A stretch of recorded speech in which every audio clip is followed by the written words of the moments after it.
এই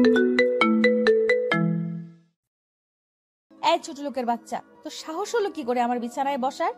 নিজের বাপের জন্মের এরকম বিছানায় কখনো চোখে দেখেছিস? ফকিরের বাচ্চা ফকির, নেমে যা আমার বিছানা থেকে। আমার বিছানাটা নোংরা করে দিলি। দিশার কথাগুলো শুনে রাহুল বিছানা থেকে নেমে দাঁড়ায় আর দিশাকে উদ্দেশ্য করে বলে, আমাদের বিয়ে হয়ে গেছে, আর তাছাড়া আপনি এখন আমার বউ। আমরা তো স্বামী স্ত্রী, তাহলে এই বিছানায় বসলে কি হবে? বউ মাই ফুট, তোর মতো চাকরের বউ হব আমি কোন কারণে? মানে কি বলছেন কি আপনি? হ্যাঁ ঠিকই বলেছি। তুই ভাবলি কি করে আমি তোকে স্বামী হিসেবে মেনে নেব? কি করে? তাহলে আমায় বিয়ে করলেন কেন? তোকে বিয়ে না করলে আমি আমার লক্ষ্যে পৌঁছাতে পারতাম না কখনো, আমরা বদলা নিতে পারতাম না কখনো। মানে? শোন, আর কয়েকদিন পর আমি তোকে ডিভোর্স দিয়ে দিব, আর কয়েক মাস পর আমি সাকিবের কাছে আমেরিকা চলে যাব। আপনি আমেরিকা চলে যাবেন এটা আঙ্কেলকে বললেই তো হতো। শুধু শুধু আমায় বিয়ে করলেন কেন? বাবাকে বললে বাবা কখনো রাজি হতো না, তাই প্ল্যান করে ওই ছেলের নামে দুর্নাম ছড়িয়ে তোর সাথে বিয়েটা করে নিলাম। আমার সাথে আপনি এমনটা কেন করলেন? আমার জীবনটাই কেনই বা ধ্বংস করে দিলেন? তোর মতো চাকরের আবার কিসের জীবন? তোর জীবনের চাবিকাঠি এখন থেকে আমার হাতে। মানে? এই দেখ, এই সাদা কাগজে তোর সাইন করা আছে। এখন আমি আমার ইচ্ছে খুশি মতো তোর নামে কিছু লিখে দিব, তারপর তোকে ফাঁসিয়ে দিব। সো আমি যা বলবো সেটাই করবি। বেশি বাড়াবাড়ি করলে তোকে জেলে যেতে হবে। শুন, তোকে একটা ভালো কথা বলছি, এই কয়েক মাস আমার কথা মতো চলাচল কর, তারপর তুই মুক্তি পেয়ে যাবি। এখন গিয়ে ব্যালকনিতে ঘুমিয়ে পড়, চলে যা চুপচাপ। কিন্তু বাইরে তো অনেক ঠান্ডা। জেলে যাবি না ঠান্ডা খাবি? রাহুল একবার দিশার দিকে আর একবার কাগজের দিকে তাকিয়ে একটা বালিশ ও একটা কাঁথা নিয়ে ব্যালকনিতে চলে যায়। কি ভাবছেন?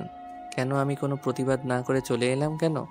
বলছি শুনুন, পুলিশ, ডাক্তার, উকিল সবাইকে আমি বিশ্বাস করব, কিন্তু দিশা ম্যাডামকে বিশ্বাস করা যায় না।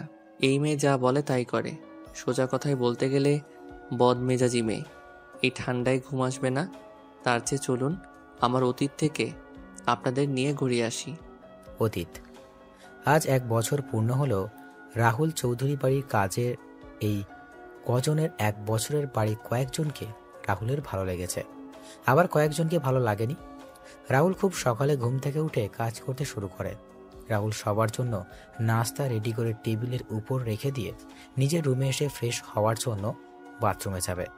তখনই রাহুলের কানে আসে চৌধুরী বাড়ির অহংকারী বদমেজাজি বড় মেয়ে দিশার।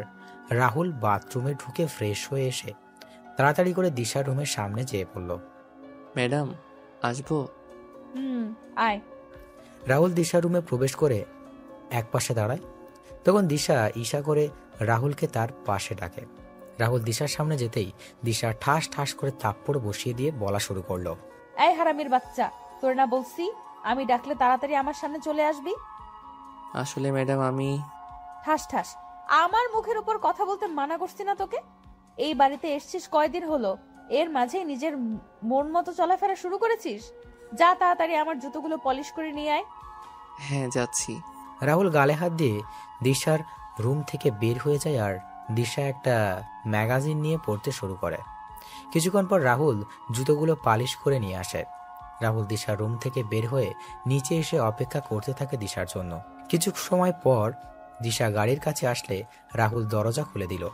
দিশা গিয়ে গাড়িতে বসে আর রাহুল এসে গাড়ি চালানো শুরু করে। দিশাকে কলেজে নামিয়ে দিয়ে রাহুল বাসায় চলে আসলো। বাসায় এসে সকল কাজ করতে থাকে। রাহুল যখন কাজ করছিল তখন দিশার মা জাহানারা বেগম রাহুলের কাছে এসে বলতেন, রাহুল বাবা, এই লিস্টের বাজারগুলো নিয়ে আয়, রাতে দিশার বান্ধবীরা ডিনার করবে আমাদের এখানে। আচ্ছা আন্টি, নিয়ে আসছি আমি। শফিক ভাই এখন কেমন আছে? ভালোই, চাচার মেডিসিন চলছে। আচ্ছা বাবা, যা তাহলে তুই। রাহুল লিস্টগুলো নিয়ে বেরিয়ে পড়ে বাজারের উদ্দেশ্যে। রাহুল বাজার করে বাসায় ফিরে আসে। রাহুল যখন একটু রেস্ট নিতে যাবে তখনই রাহুলের ফোন বেজে ওঠে। রাহুল ফোন রিসিভ করে দেখতে পায় দিশা কল দিয়েছে। রাহুল তাড়াতাড়ি করে কল রিসিভ করে আর দিশা বলে, তাড়াতাড়ি করে কলেজে চলে আয়, আমার ক্লাস শেষ। আচ্ছা। রাহুল বাইরে এসে গাড়ি নিয়ে বের হয়ে যায় কলেজের উদ্দেশ্যে। কিছু সময় পর কলেজে এসে দেখতে পায় দিশা আর তার বান্ধবীরা দাঁড়িয়ে আছে। রাহুলকে আসতে দেখে দিশা তার বান্ধবীদের বিদায় দিয়ে গাড়ির কাছে চলে আসে। দিশা গাড়িতে বসলে রাহুল গাড়ি চালানো শুরু করে। একটা বড় রেস্টুরেন্টের সামনে দিশা রাহুলকে গাড়ি থামাতে বলল। রাহুল গাড়ি থামিয়ে গাড়ি থেকে নেমে পিছনের দরজা খুলে দিল। দিশা গাড়ি থেকে নেমে সামনে দাঁড়িয়ে থাকা একটা ছেলেকে জড়িয়ে ধরল। রাহুল একবার সেদিকে তাকায়, আবার গাড়িতে চলে আসে আর দিশা ছেলেটার সাথে রেস্টুরেন্টের ভিতরে চলে যায়। রাহুল গাড়িতে বসে তার মোবাইলে গেমস খেলছিল। এইদিকে দিশা সাকিব বলছে, তা কেমন আছো জানেমান? ভালোই, তুমি? ভালো আছি। আচ্ছা দিশা, চলো আমরা বিয়ে করে ফেলি। আর ভালো লাগছে না সিঙ্গেল থাকতে। করব, তবে পড়াশোনা শেষ করে নেই তারপর। আর তোমারও তো পড়াশোনা বাকি রয়েছে। পড়াশোনা করে লাভ নেই, তার চেয়ে বিয়ে করে আমরা দুজনে আমেরিকা চলে যাব আর ওখানে সেটেলড হয়ে যাব। কি বলো? এত টাকা আসবে কোথা থেকে? হ্যাঁ, তুমি দিবে। এখন আমার ব্যবসা যখন কিছুটা বৃদ্ধি পাবে তখন আমি আবার তোমার টাকা দিয়ে দিব। সত্যি বলতে কি জানো, আমার খুব খারাপ লাগছে তোমার থেকে টাকা নিতে, কিন্তু কি করব বলো, আমি নিরুপায় হয়ে গেছি। আচ্ছা, আমি বাবার সাথে কথা বলবো আমাদের বিয়ের ব্যাপারে। তুমি চিন্তা করো না। আর হ্যাঁ, তোমার টাকার ব্যবস্থা হয়ে যাবে, তুমি চিন্তা করো না। আচ্ছা, এখন আসি আমি, কালকে দেখা হচ্ছে। এখন এলে আবার এখনই চলে যাবে? মা কল দিয়েছিল আর বলল তাড়াতাড়ি বাসায় যাওয়ার জন্য। আসি আমি। দিশা কথাটা বলে চলে আসে সেখান থেকে গাড়িতে। দিশাকে আসতে দেখে রাহুল গাড়ি থেকে নেমে গাড়ির দরজা খুলে দিল। দিশা গিয়ে গাড়িতে গিয়ে বসলো আর রাহুল নিজের সিটে বসে চালানো শুরু করে। তখন রাহুল দিশাকে উদ্দেশ্য করে বলে, ম্যাডাম একটা কথা বলবো? বল, কি বলবি? ম্যাডাম, সাকিব ভাইকে আমার সুবিধার মনে হচ্ছে না। মানে? ম্যাডাম, সাকিব ভাইয়ের মাঝে একটা গরমিল আছে। সাকিব ভাই সুবিধাজনক মানুষ না। ভাগ্য ভালো তুই গাড়ি চালাচ্ছিস, তা না হলে তোর অবস্থা আমি খারাপ করে দিতাম। ছোট লোকের বাচ্চা, তোর তো সাহস কম না। সাকিবের ব্যাপারে কথা বলিস? সাকিব কি তোর মতো ছোট লোক ফকির? জানিস সাকিবের কয়টা বাড়ি কয়টা গাড়ি আছে? আসলে ম্যাডাম। চুপ ছোট লোকের বাচ্চা, চুপ। আমার কোনো ব্যাপারে তুই কোনো কথা বলবি না, আর আমার কোনো কাজেও বেশি কথা বলবি না। আমি আর সাকিব খুব তাড়াতাড়ি বিয়ে করছি। ফারদার আমার আর সাকিবের বিষয়ে তুই কোনো কথা বলবি না। কিছুক্ষণ পর রাহুলরা বাসায় চলে আসে। রাহুল রুমে এসে ফ্রেশ হয়ে গিয়ে নিচে খাবার খেয়ে নিজের রুমে গিয়ে ঘুমিয়ে পড়ে। এবার চলুন আপনাদের গল্পের নায়ক রাহুল আর নায়িকা দিশার পরিচয় দিয়ে দিই। আমাদের গল্পের নায়ক রাহুল রাজ। রাহুলের বাবা মা গ্রামে থাকেন। আমাদের গল্পের নায়িকা দিশা চৌধুরী এমপি আরিফ চৌধুরী ও ডাক্তার জাহানারা বেগমের একমাত্র অহংকারী আর বদমেজাজি মেয়ে দিশা। দিশা এবার অনার্স 3য় বর্ষের শিক্ষার্থী। বাকিটুকু না হয় গল্পের সাথে থাকলেই জানতে পারবেন। রাহুল ঘুমিয়েছিল, তখনই সে বুঝতে পারে তার পুরো শরীর ভিজে আছে, তার শরীর থেকে বাজে গন্ধ আসছে। রাহুল উঠে সামনে তাকিয়ে দেখতে পায় দিশা দাঁড়িয়ে আছে রাগী চোখে। রাহুল পাশে তাকিয়ে দেখতে পায় তার বিছানায় ময়লা পানি দিয়ে ভিজে আছে। তখন রাহুল দিশাকে বলে, এভাবে ঘুম থেকে তোলার কোনো মানে হয় কি? এটা কি করলেন আপনি? আমি বাইরে যাব, 5 মিনিটের ভেতর নিচে আয়। বিছানা ভিজানো দরকার ছিল কি? আর ময়লা পানি বা কেন দিলেন? তোর মতো ছোট লোকের কোনো প্রশ্নের উত্তর দিতে আমি বাধ্য নই। বেশি কথা না বলে নিচে আয়। রাহুল আর কোনো কথা বলল না। রাহুল জানে এই মেয়ের সাথে কথা বলা লাভ হবে না। বিছানা কিছুটা পরিষ্কার করে এই ঠান্ডা মাঝে রাহুল গোসল শেষ করে রেডি হয়ে সেই রুম থেকে বের হবে। তখন রাহুলের ফোন বেজে ওঠে। রাহুল ফোন নিয়ে রিসিভ করে ওপাশ থেকে শুনতে পায়, কেমন আছিস বাবা তুই? ভালো বাবা, তুমি আর ভাবি আর আয়ান কেমন আছো? ভালোই আছি রে, তোকে খুব দেখতে ইচ্ছে করছে, আসবে কি? বাবা, হাতে অনেক কাজ, আমার কাজগুলো শেষ হলেই আমি চলে আসব তোমাদের কাছে। রাহুল যখন বাবার সাথে কথা বলছিল তখন নিচ থেকে দিশার গলার স্বর শুনতে পায়। রাহুল তখন বলে, আচ্ছা বাবা, পরে কথা বলি। রাহুল, কালকের দিনের কথা মনে আছে তোর? আমার সব কিছুই মনে আছে বাবা। এরপরও তুই আসবি না? আচ্ছা বাবা, রাখছি আমি এখন। রাহুল তার বাবার সাথে কথা বলে ফোন রেখে দিয়ে নিচে চলে আসে। কিছু সময় পর দিশাকে নিয়ে রাহুল বেরিয়ে পড়ে। গাড়ি এসে থামে একটা শপিং মলের সামনে। দিশা গাড়ি থেকে নেমে যায় আর রাহুল গাড়ি পার্কিং করে গাড়িতে বসেছিল। হুট করে রাহুল সামনে তাকিয়ে দেখতে পায় কয়েকজন লোক জটলা বেঁধে দাঁড়িয়ে আছে। রাহুল গাড়ি থেকে নেমে সেখানে গিয়ে দেখতে পায় একজন বৃদ্ধ লোক রক্তাক্ত অবস্থায় মাটিতে পড়ে আছে। তখন লোকটিকে ধরে সবার উদ্দেশ্যে বলে, এই চাচার এমন অবস্থা হলো কি করে? একজন লোক মাটিতে পড়ে আছে আর আপনারা দাঁড়িয়ে দাঁড়িয়ে সেটা দেখছেন। কেউ কোনো কথা বলছে না। তখন রাহুল সিকিউরিটি গার্ডের সাহায্যে বৃদ্ধ লোকটিকে গাড়ির কাছে এনে তাড়াতাড়ি করে বৃদ্ধ লোকটা তার গাড়িতে তুলে দিয়ে গাড়ি ছোটালো হাসপাতালের দিকে। কিছু সময় পর হাসপাতালে পৌঁছে ডাক্তার বৃদ্ধ লোক দেখে তাড়াতাড়ি করে অপারেশন থিয়েটারে নিয়ে যায়। 40 মিনিট পর ডাক্তার অপারেশন থিয়েটার থেকে বের হয়ে রাহুলের সামনে এসে বলে, দেখুন, এই বৃদ্ধ চাচাকে অনেক বাজেভাবে আঘাত করা হয়েছে। একজন অমানুষ ছাড়া এমন কাজ করতে পারে না। চিন্তা নেই, উনি এখন বিপদমুক্ত। ডাক্তার, ওনার জ্ঞান কি ফিরেছে? না, 2 থেকে 3 ঘন্টা পর জ্ঞান ফিরবে। অনেক রক্ত বের হয়েছে, যার জন্য কিছুটা দুর্বল। ওনার ডান হাতটা ভেঙে গেছে। কয়েক মাস রেস্ট নিলে উনি সুস্থ হয়ে যাবেন। ওনাকে কেবিনে শিফট করা হয়েছে। জ্ঞান ফিরলেই দেখা করতে পারবেন। ধন্যবাদ ডাক্তার। ডাক্তার চলে যায়। আর রাহুল যখন বৃদ্ধ লোকের সাথে দেখা করতে যাবে তখনই রাহুলের ফোন বেজে ওঠে। রাহুল ফোন বের করে দেখতে পায় দিশা কল দিয়েছে। তাড়াতাড়ি করে ফোন রিসিভ করে শুনতে পায়, ওই চাকরের বাচ্চা চাকর, কই তুই? আমার গাড়ি নিয়ে কোথায় গিয়েছিস তুই? ম্যাডাম, আমি আসছি, আপনি 10 মিনিট অপেক্ষা করুন। 10 মিনিটের ভেতরে না এলে তোর খবর আছে কিন্তু। রাহুল ফোন রেখে গাড়ির কাছে এসে গাড়ি স্টার্ট দিয়ে শপিং মলের সামনে চলে যায়। রাহুল দেখতে পায় দিশা দাঁড়িয়ে আছে। দিশাকে দেখে মনে হচ্ছে অনেক রেগে আছে। দিশার সামনে গাড়ি থামিয়ে গাড়ি থেকে নেমে গাড়ির দরজা খুলে দিল। দিশা গাড়ির ভিতরে তাকিয়ে রাহুলের গায়ে ঠাস ঠাস করে থাপ্পড় বসিয়ে দিল। রাহুল বুঝতে পারছে না হঠাৎ করে দিশা কেন তাকে সবার সামনে এইভাবে থাপ্পড় মারছে। রাহুলের গালে হাত দিয়ে দিল, বলে, 10 মিনিটের আগেই তো আমি চলে এলাম, তাহলে মারলেন কেন? এই কুত্তার বাচ্চা, আমার গাড়ির সিটের রক্ত আসলো কি করে? কাকে আমার গাড়িতে খুন করেছিস বলতো? ম্যাডাম, কি বলছেন কি? আমি কেন শুধু শুধু খুন করতে যাব কাউকে? তাহলে আমার গাড়িতে রক্ত আসলো কি করে? আসলে ম্যাডাম, এই ফকিরের বাচ্চা, তুই কি আমার গাড়িকে পাবলিক গাড়ি পেয়েছিস? এই গাড়ির দাম জানিস তুই? তোর মতো 100 জন চাকরের জীবনের চেয়েও এই গাড়ির মূল্য অনেক বেশি। ম্যাডাম, কেউ বিপদে বা আঘাতপ্রাপ্ত হলে তাকে সাহায্য করা আমাদের সকলের দায়িত্ব। মানুষের জীবনের যে মূল্যবান আর কিছু নেই। চল বাসায়, আজকে তোর খবর আছে। দিশা কথাগুলো বলে গাড়ির সামনের সিটে বসে পড়ে আর রাহুল মাথা নিচু করে গাড়িতে এসে চালানো শুরু করলো। কিছু সময় পর বাসায় এসে গেলে দিশা গাড়ি থেকে বাসার ভিতরে প্রবেশ করে আর রাহুল গাড়ি পার্কিং করে আসে। মা বাবা, মা বাবা কোথায় তোমরা? নিচে আসো। মা বাবা। কি হয়েছে? বাড়ি মাথায় তুলে নিচ্ছিস কেন? কিরে মা, এমন করে চিৎকার করছিস কেন? চিৎকার কি আর নিজের ইচ্ছায় করছি? ওই চাকরের বাচ্চা চাকর কি করেছে জানো তোমরা? কি করেছে রাহুল? আর তোমায় না বলেছি রাহুলকে চাকর বলবে না। বাড়ির চাকরকে চাকর বলবো না তো কি বলবো? দিশা, বাজে না বকে কি হয়েছে সেটা বলো। ওই চাকর আমার পুরো গাড়িতে রক্তের দাগ লেগে নিয়ে আসছে। আমার গাড়িটা নোংরা করে দিয়েছে ও। এটা তো ভালো কাজ করেছে রাহুল। আমি যদি রাহুলের জায়গায় থাকতাম তাহলে একই কাজ করতাম।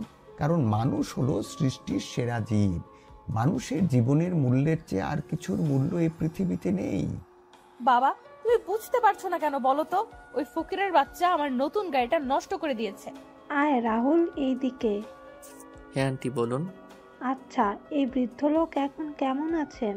যতটুকু জানি ওনার জ্ঞান ফিরেনি এখনো। ওনাকে খুব বাজেভাবে আঘাত করা হয়েছে। কি বা কারা এমন কাজ করেছে কিছু জানতে পারলি তুই? হ্যাঁ রাহুল। না আঙ্কেল, জানতে পারিনি। আন্টি আঙ্কেল, আমি একটা ভুল করে ফেলেছি। আসলে আজকে আমি ম্যাডামের অনুমতি না নিয়ে ওই বৃদ্ধ চাচাকে ওনার গাড়ি করে হাসপাতালে নিয়ে যাই, আর তখন রক্তের দাগ লেগে যায় সিটে। তবে চিন্তা করবেন না, আমি গাড়ি ভালো করে পরিষ্কার করে দিব। আমি কি তোর মতো ফকির নাকি যে আমি ওই সিট ব্যবহার করব? বাবা, আমি ওই নিয়ে যাব না। এখন থেকে ওই গাড়ি তুমি নিবে আর তোমার গাড়ি আমি নিয়ে যাব। দিশা কথাগুলো বলে সেখান থেকে চলে যায় আর রাহুল চুপচাপ দাঁড়িয়েছিল। তখন আরিফ চৌধুরী রাহুলের সামনে এসে রাহুলের কাঁধে হাত দিয়ে বললেন, তুই চিন্তা করিস না বাবা, আমি আর তোর আন্টি তোর সাথে আছি। আর এই 1 বছরে তোকে চিনেছি। তুই এমন কোনো কাজ করবি না যে কাজের দ্বারা কোনো সমস্যা হয়। যা রাহুল, রুমে যা তোর। দিশার চালচলন কেমন জানি রসাতলে চলে যাচ্ছে। এভাবে চলতে থাকলে দিশা খারাপ হতে বেশি দিন সময় লাগবে না।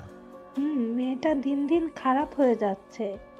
মেয়েটাকে কি করে যে বুঝাই, এভাবে জীবন চলবে না। দিশার বিয়ে দিতে হবে খুব তাড়াতাড়ি। কি বলছো কি তুমি এসব? আমাদের আদরে আদরে দিশা বাদর হয়ে যাচ্ছে। এমন মেয়েদের ঠিক করার জন্য বিয়েই দিতে হবে। তোমার এই বজ্জাত মেয়েকে বিয়ে করবে কে? সেটা রাতে খাবার টেবিলেই না হয়। রাতের বেলা দিশা তার বান্ধবীদের সাথে রুমে বসে আড্ডা দিচ্ছিল, আর রাহুলও জাহানারা বেগম রান্নাঘরে কাজ করছে। তখন দিশা নিচ থেকে বলে যায়, মা, আমাদের জন্য চিকেন ফ্রাই আর চিকেন ললিপপ আমার রুমে পাঠিয়ে দাও তো। আমি পারবো না, নিজে করে নিয়ে আয়। এই রাহুল ফকিন্নি, তুই তাড়াতাড়ি করে নিচে আয়, নিয়ে আয়। সময় 30 মিনিট মাত্র। ও কি মেশিন যে 30 মিনিটে হয়ে যাবে? এগুলো খেতে যত সহজ, সেগুলো তৈরি করতে অনেক কষ্ট। আচ্ছা, 1 ঘন্টা সময় দিলাম। আচ্ছা ম্যাডাম। দিশা চলে যায় আর রাহুলের চিকেন ফ্রিজ থেকে বের করে নিয়ে দিশার বলে যাওয়া চিকেন ফ্রাই আর ললিপপ তৈরি করতে লাগলো। 50 মিনিট পর রাহুল কিছু তৈরি করে দিশার রুমের দিকে পা বাড়ায়। দিশা রুমের সামনে এসে কড়া নাড়ে, তখন দিশা বলে ভিতরে আসার জন্য। রাহুল ভিতরে গিয়ে খাবার ট্রেগুলো টেবিলে রেখে যেই চলে আসবে, তখনই দিশা বলে ওঠে, এই খাবারগুলো কি তোর মা আর বাবা আমাদের হাতে দিয়ে যাবে? মা বাবা দিবে কেন, আমি দিয়ে দিচ্ছি ম্যাডাম। রাহুল সবার হাতে খাবারের প্লেট দিয়ে রুম থেকে বের হয়ে যায়। নিচে এসে জাহানারা বেগমের সাথে রাহুল কাজে মন দিল। রাত 10টায় খাবার টেবিলে দিশা ও তার বান্ধবীরা বসে খাবার খাচ্ছে। তখন দিশার বান্ধবী মিথিলা বলে, আন্টি, আজকে চিকেন ফ্রাই আর ললিপপগুলো অনেক ভালো হয়েছে।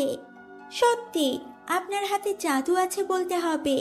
হ্যাঁ, আসলে মিথিলা, ওইগুলো আমি তৈরি করিনি। তাহলে কে তৈরি করেছে? ওইগুলো রাহুল তৈরি করেছে। রাহুলের হাতে জাদু আছে বলতে হবে।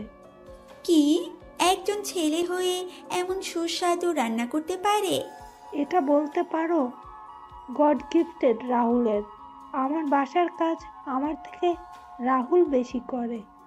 খাওয়া দাওয়া শেষ করে মিথিলা সবার থেকে বিদায় নিয়ে বাইরে চলে আসে। মিথিলা দিশাকে উদ্দেশ্য করে বলে, দিশা, সত্যি তোরা অনেক লাকি রে, এমন একজন মানুষ পেয়েছিস। লাকি না ছাই। সত্যি বলছি রে, ছেলেটা যেমন দেখতে তেমনই কাজেরও। ছেলেটাকে দেখে তো ক্রাশ খেয়ে গেলাম, সত্যি। আরে ও আমার বাসার চাকর, এটা তোর মাথায় ঢুকেনি? চাকর হলে কি হলো? এই রকম ছেলে পেলে তো আমি ছেলেটাকে বিয়ে করে বসে থাকতাম, আর বাসার সকল কাজ ওকে দিয়ে করাতাম, তবে চিন্তা নেই। কি বলছিস কি? তোর কি সব গেছে মিথিলা? সময় হলেই বুঝতে পারবি। আসি রে। মিথিলা চলে যায়। দিশা বাসায় এসে দেখতে পায় রাহুল আর তার বাবার কথা বলছে। তখন দিশা তার বাবার সামনে এসে বলে, বাবা, কি নিয়ে কথা বলছো তুমি ওই ফকিরের সাথে? দিশা, নিজের ব্যবহার ঠিক করো তুমি। কি কথা বলছো বললে না তো বাবা? কালকে তোমায় দেখতে আসছে, তারই কথা বলছি আমি। কি দেখতে আসছে মানে? তোমার বিয়ের কথাবার্তা চলছে। অনেকদিন নিজের মতো করে ঘোরাঘুরি তো করলে, এবার স্বামী সংসারের দিকে মনোযোগী হও। না, এটা হবে না। কেন হবে না? আর কত বাউন্ডুলের মতো ঘোরাঘুরি করবে তুমি? মা, বাবা, আমি একজনকে পছন্দ করি আর তাকেই বিয়ে করতে চাই। তুমি যাকে পছন্দ করো তার নাম হলো সাকিব খান।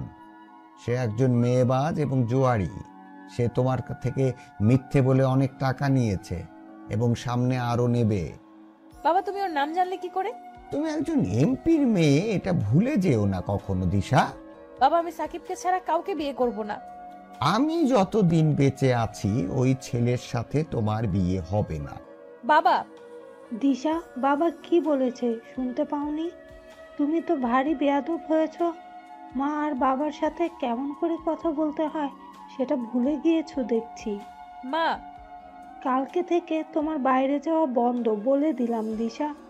বেশি বাড়াবাড়ি করলে কাজী ডেকে বিয়ে দিয়ে দেবো কিন্তু। খুব ভালো লাগে না। দিশা তার রুমে চলে যায়।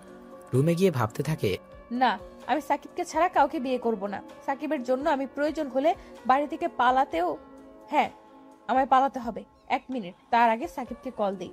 হ্যালো সাকিব, কই তুমি? আমি তো এখন এয়ারপোর্টে যাচ্ছি। এয়ারপোর্টে মানে?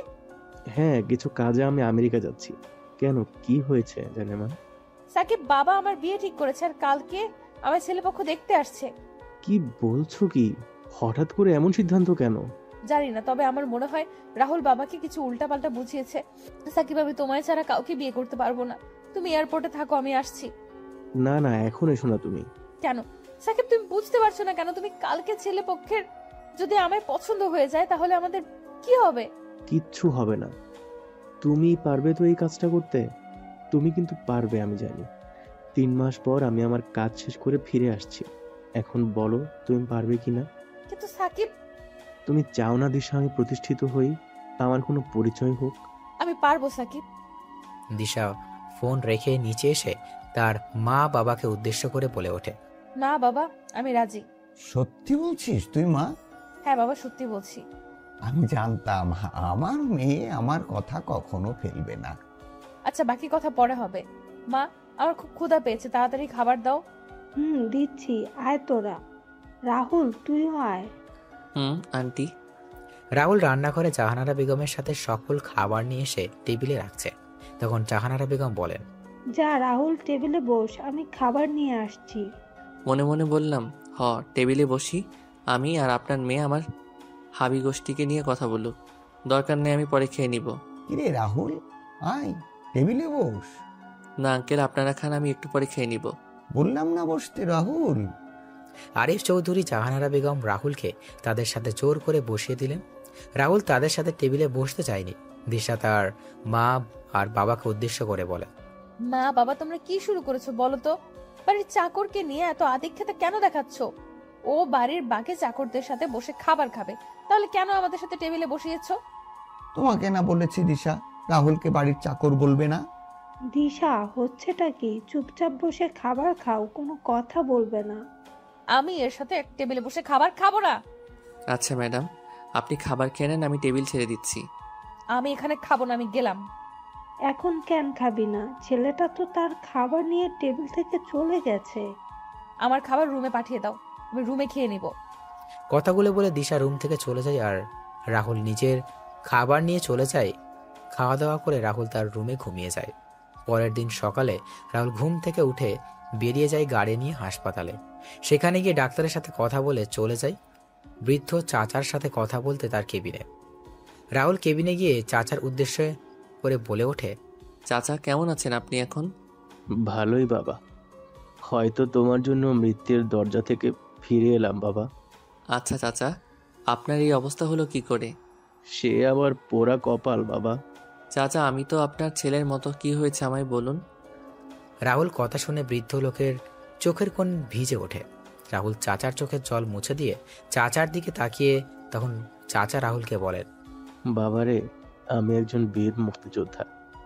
অনেক সংগ্রাম করে এই দেশকে শত্রুমুক্ত করেছিলাম, কিন্তু দেশের ভিতরে যে এত শত্রুর বংশধরেরা থেকে যাবে এটা কখনো ভাবিনি। মানে চাচা, কি হয়েছে বলুন তো। বাবা, সরকার থেকে আমায় একটা বাড়ি আর কিছু জমি দিয়েছিল। আমি বউ, ছেলের বউ নিয়ে আমার জীবন ভালোই চলছিল, কিন্তু আমার ভালো জীবনটা কালো জীবনে পরিণত হয়। একদিন কয়েকজন লোক এসে বলে আমার এই বাড়ি আর জমিগুলো তাদের নামে লিখে দিতে। আমি তাদের মানা করে দিই। এভাবে সপ্তাহের পর সপ্তাহ ওরা এসে আমাদেরকে বাড়ি ছেড়ে দেওয়ার জন্য বলতো, আর আমরা ওদের কারণেও অতিষ্ঠ হয়ে উঠি। আমার ছেলে সালাম ওদের বিরুদ্ধে থানায় মামলা করতে যায় এবং মামলা করে বাসায় চলে আসে। পরের দিন সকালে ওই লোকগুলো এসে আমাদের গ্রামের সমস্ত লোকের সামনে আমার ছেলে, আমার স্ত্রী আর আমার 5 মাসের অন্তঃসত্ত্বা স্ত্রীকে জোর করে বের করে দেয়। আমরা কোনো উপায় না পেয়ে থানায় চলে যাই। থানার বড় অফিসারকে সব কথা বলে যাতে, তবে উনি উল্টো আমাদেরকে বলে দেয় যে সেই লোকগুলোর কথা যাতে মেনে নিই। কিন্তু আমি আর আমার পরিবারের সবাই ছিল আমার সিদ্ধান্তের সাথে একমত।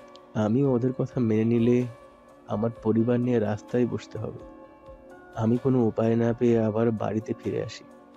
বাড়িতে আসতেই দেখতে পেলাম লোকগুলো বসে আছে সেখানে। আমি তাদের অনেক অনুরোধ করলাম, কিন্তু তারা শোনেনি। তারপর আমরা ওদের স্যারের সাথে কথা বলতে চাই, তখন ওরা আমাদের নিয়ে যায় ওদের স্যারের সামনে। আমি ওদের স্যারকে সবকিছু খুলে বলি অনেক আশা নিয়েই কথাগুলো বলি, যেন উনি শুনলে আমাদের দয়া করবেন। কিন্তু ওই স্যার আমাদের অনেক খারাপ কথা বলেছে। এসব শুনে আমার ছেলে সালাম গিয়ে ওই স্যারের কলার টেনে ধরে রাগান্বিত কণ্ঠে কিছু কথা বলে। ওই কথাগুলো শুনে আমার ছেলেকে আমাদের চোখের সামনে গুলি করে হত্যা করে। সেই দিন ওই আমার ছেলেকে হারিয়ে আমার পুরো পৃথিবী থমকে যায়। আমাদের এবং আমার ছেলের লাশ ওরা রাস্তায় এনে অনেক কিছু করার চেষ্টা করে। যখন কোনো উপায় পেলাম না, তখন একটা গাড়ি ঠিক করে ছেলের লাশ নিয়ে রওনা দিলাম গ্রামের দিকে। মাঝ রাস্তায় আমার ছেলের বউ অজ্ঞান হয়ে যায়, আর গাড়িতে কোনো পানি ছিল না। আমি পানি কেনার জন্য একটা দোকানে যাই।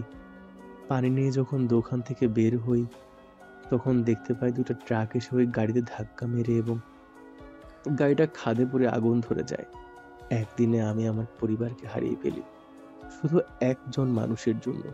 কোনো উপায় না পেয়ে আমি ঢাকা চলে আসি শুধুমাত্র আমাদের প্রধানমন্ত্রীর কিছু কথা জিজ্ঞেস করার জন্য। আমি প্রধানমন্ত্রীর বাসভবন থেকে কিছুটা দূরে ভিক্ষা করি আর প্রধানমন্ত্রীর দেখা পাওয়ার জন্য অপেক্ষা করতে থাকি। আজকে এদিকে আসছিলাম, কিন্তু হঠাৎ করে কোনো কথা ছাড়াই কিছু লোক এসে আমায় মারতে শুরু করে। এখন সৃষ্টিকর্তাই আমার শেষ ভরসা। বৃদ্ধ লোক কথাগুলো বলে বোকা কান্না করতে লাগলে।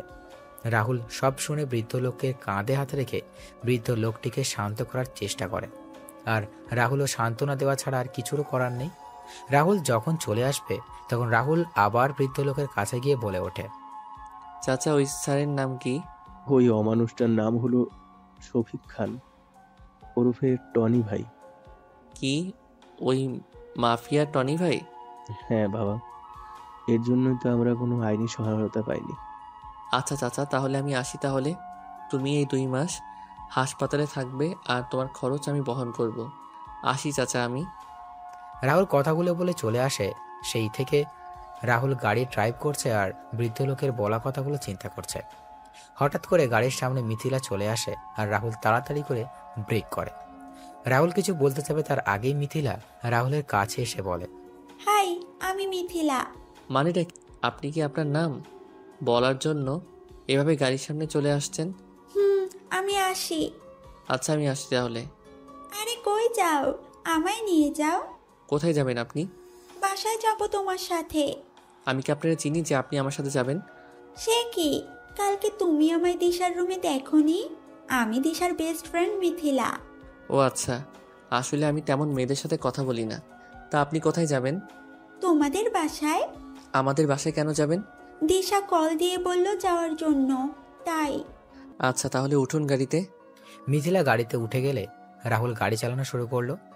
গাড়ির ভিতর আর কেউ কোনো কথা বলেনি। সবকিছু রাহুল এসে বাসায় পৌঁছে যায়। রাহুল গাড়ি রেখে বাসায় চলে আসে।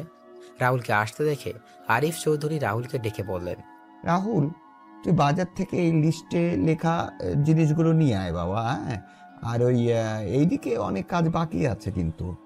আচ্ছা, আমি নিয়ে আসছি আঙ্কেল। রাহুল লিস্ট নিয়ে বাজারে রওনা দিল।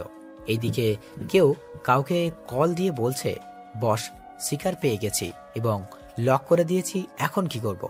পিছনে আর বুঝতে পেরেছিস তো? হ্যাঁ বলে ফোন কেটে দিল। এদিকে রাহুল বাজারে এসে লিস্টের সকল জিনিসগুলো নিয়ে নিল।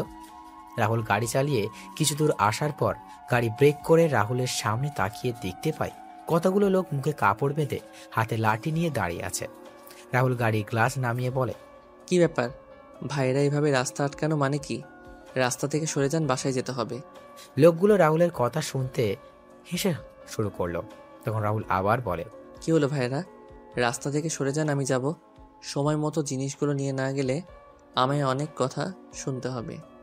লোকগুলো এবার গিয়ে এসে রাহুলকে গাড়ি থেকে টেনে বের করে নিয়ে রাস্তার পাশে থাকা একটা গাড়িতে করে নিয়ে আর রাহুলকে কোনো কথা ছাড়াই মারতে শুরু করলো। রাহুল চেষ্টা করে পারছে না নিজেকে ওদের থেকে বাঁচানোর জন্য। একজনের পর একজন রাহুলকে আঘাত করেই যাচ্ছে। আর হুট করে কেউ রাহুলের মাথায় বাড়ি কিছু দিয়ে আঘাত করে আর রাহুল মাথায় হাত দিয়ে মা গো বলে চিৎকার দিয়ে বসে পড়ে। আমি মাথায় হাত দিয়ে দেখতে পেলাম মাথা দিয়ে রক্ত পড়ছে। আমি মাটিতে হাঁটু গেড়ে মাথায় হাত দিয়ে বসে আছি। লোকগুলো আমার সামনে আসে। 2টা ছেলে আমার বাম পাশ ও ডান পাশ থেকে জ্বলন্ত 2টা রড আমার 2 হাতে ঢুকিয়ে দেয়। আমি ব্যথায় চিৎকার দিয়ে উঠি, ও মা গো! একে তো ব্যথায় ব্যথা করছে, সাথে আমার 2 হাতে জ্বলন্ত ও বড় রড ঢুকিয়ে দিয়েছে। আমার যন্ত্রণা যেন বেড়ে যাচ্ছে, আমার চোখ বন্ধ হয়ে আসছে।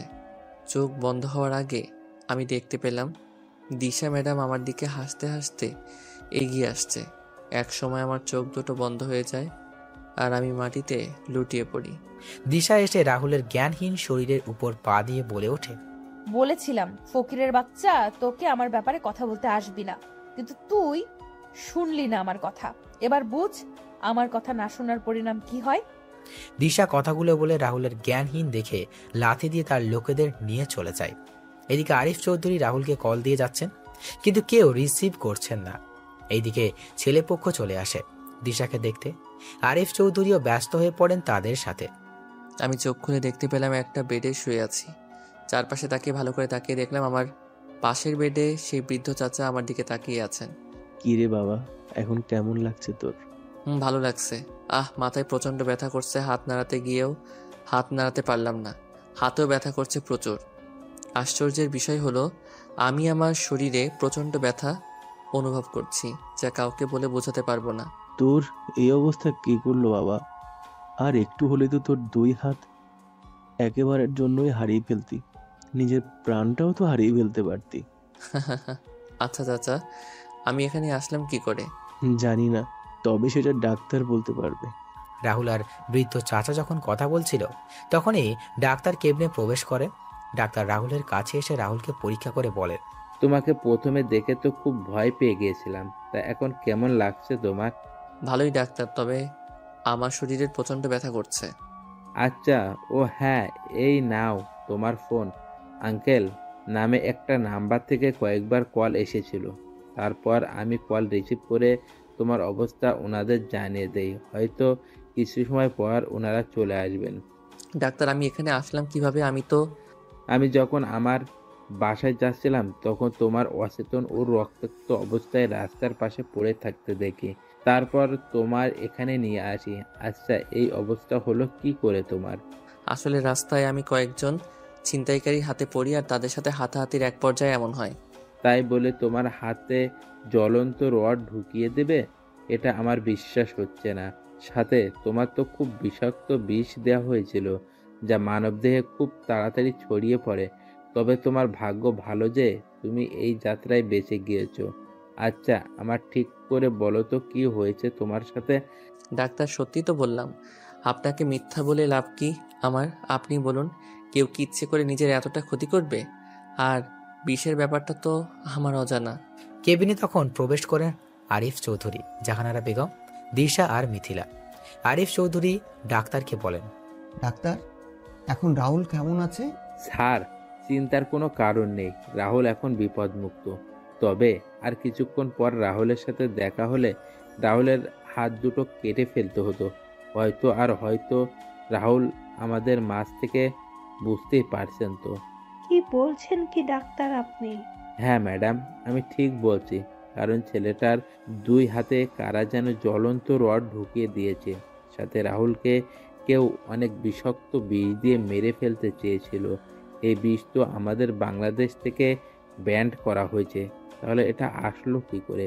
রাহুল, কারা ছিল? তুই কি তাদের দেখেছিস? শুধু বল আমায়, তুই দেখ আমি কি ব্যবস্থা ওদের করি। আমি একবার দিশা ম্যাডামের দিকে তাকালাম, দেখলাম ম্যাডাম কিছুটা ভয় পেয়ে আছে। ম্যাডাম একবার আর চোখে আমার দিকে আর একবার আঙ্কেলের দিকে তাকাচ্ছে। কি রে রাহুল, তোর আঙ্কেল তোকে কি জিজ্ঞাসা করছে বলবি তো? আসলে আঙ্কেল আন্টি ওদের মুখে কাপড় বাঁধা ছিল, আমি ঠিক করে দেখতে পাইনি। আচ্ছা আচ্ছা, আমি দেখছি। ডাক্তার, আপনি রাহুলকে কোথায় পেয়েছিলেন? আমি রাহুলকে ওই বাইপাস রাস্তার পাশে অজ্ঞান অবস্থায় পেয়েছিলাম। আঙ্কেল বাদ দাও না, যা হওয়ার সেটা হয়ে গেছে তো। তুই বুঝতে পারছিস না? আর একটু হলেই তো তোর কত বড় ক্ষতি হয়েছে তো। দিশা রাহুলের কথা শুনে বেশ অবাক হয়ে যায়। দিশা মনে মনে বলছে, আমরা তো রাহুলকে মেরে ওই বাড়িতে ফেলে রেখেছিলাম, তাহলে বিষ দিল কে রাহুলকে? আর কে করতে চাইছে এমনটা? তাহলে কি কেউ আমাকে ফাঁসানোর চেষ্টা করছে? কে করবে এমনটা? ফুর ছাই, যাই হোক, রাহুল মরলেই তো আমার লাভ। ডাক্তার আর আরিফ চৌধুরী বাইরে চলে যান। মিথিলা একবার রাহুলের দিকে আর একবার দিশার দিকে তাকিয়ে রাহুলের পাশে গিয়ে কানে কানে বলে, তা ছিনতাইকারী কি শুধু ছেলে ছিল, না সাথে মেয়েও ছিল? মানে?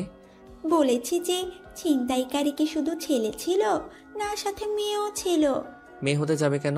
ছেলেই তো ছিল। ও আচ্ছা, আমি আরো ভাবলাম। কি ভাবলেন? কিছু না। দিশা কিছুক্ষণ চলে যায় বাসায়। রাহুল জাহানারা বেগমকে উদ্দেশ্য করে বলে, আন্টি আজকে কি ছেলেপক্ষ এসেছিল ম্যাডামকে দেখতে?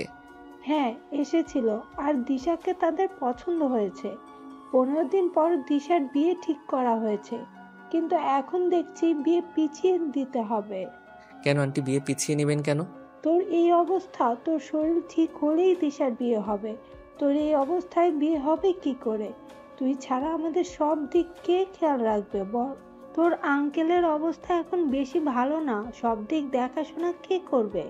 তুই রেস্ট নে, আমি আসছি, দেখি ডাক্তার কি বলে।